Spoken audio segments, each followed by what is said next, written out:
Hi there, I'm Rena Bowering. I'm a sobriety coach, and I am answering some of the regular questions that I get from people on this journey to changing their relationship with alcohol.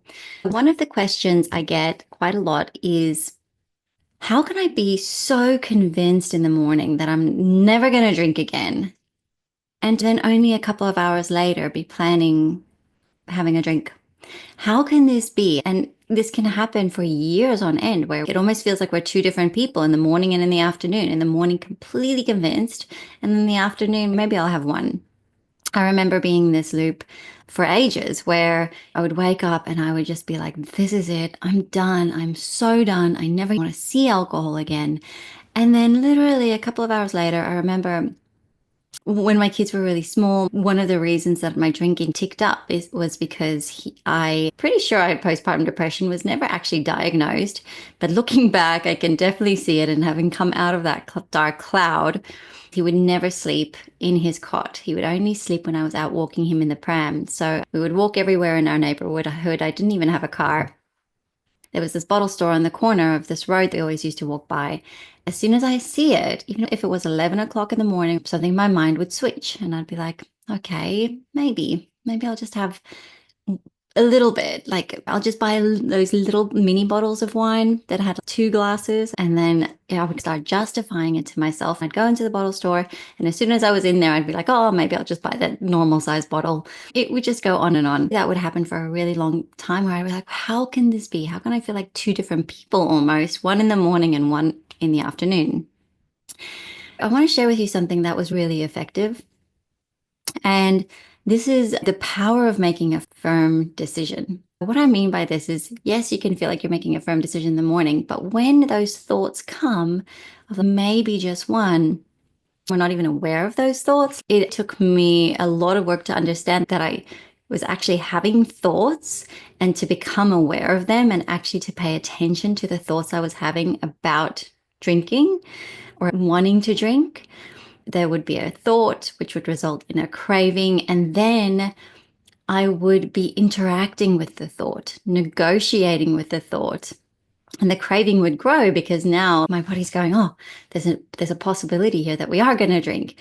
And of course, my brain wanted that because it's an addictive substance. And so the craving would increase. And then I would be having more thoughts. And eventually I would, because we can justify anything for ourselves that we really want to do. And so eventually I would find a way to justify that to myself and then go through with the action. This was all happening very subconsciously, so I wasn't very aware of it, but this is what was happening daily. Through the course of the day, this scientifically proven thing happens that's called decision-making fatigue. Every single decision that we make in the day, whether it's a small decision like what to have for breakfast or what to wear for the day, or whether it's bigger decisions like budgeting for something or making work decisions or managing people, every single decision is taking energy. Our brain is one of the parts uses up the most calories and uses the most energy, and decision making is a huge part of that because your brain is actually laying out a lot of different options and weighing it up, and it actually takes up a huge amount of resources. So that's why we are more likely at the end of the day to fall back into habituated patterns. And so, whether that is like reaching for comfort foods or reaching for alcohol, or maybe when we're at the end of the day, that's why we're more likely to snap at our kids because we are actually depleted. That energy is used. And so, we are more likely to do those things that we are otherwise using willpower or resistance not to do.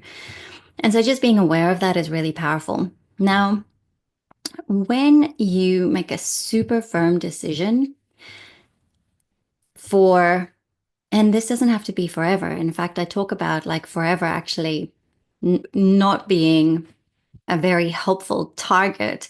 Short term targets are easier, especially for firm decisions. But when you make a firm decision that I'm just not going to drink today, and here's the difference between this and your other mornings when you've made the decision, is when you notice now those thoughts coming up of like, maybe I should just have one, or maybe I'll start tomorrow, you recognize that thought as that is the addictive thought. Any thought that is actually trying to convince you to go interact with the substance, that's the addictive cycle.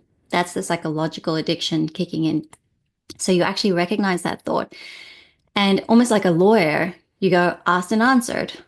You're not negotiating with that thought anymore. Asked and answered, we're not drinking today.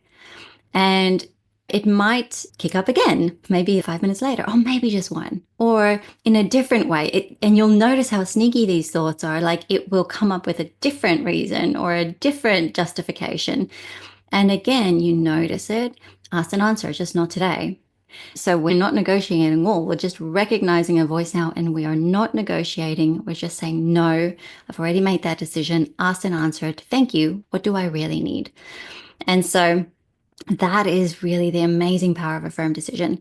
Now, I want to say, if you start this tactic and you really find yourself that you just cannot stand firm in your firm decision, all that means is that you need to do a little bit more work first on your belief systems around alcohol, identifying your patterns and identifying what you're actually using alcohol to self-medicate. And so that doesn't mean that there's anything wrong with you. It just means that you need to sometimes do a little bit of work first before we're able to stand in this firm decision, because addiction, that's really the nature of addiction. It takes away our ability to make a firm decision. And so if that's you, reach out to me just to have a chat to see what resources I can share with you to do some of that work. Thanks so much for tuning in. Sign up to my newsletter if you want any more resources, reflections, and tactics. And thanks for tuning in.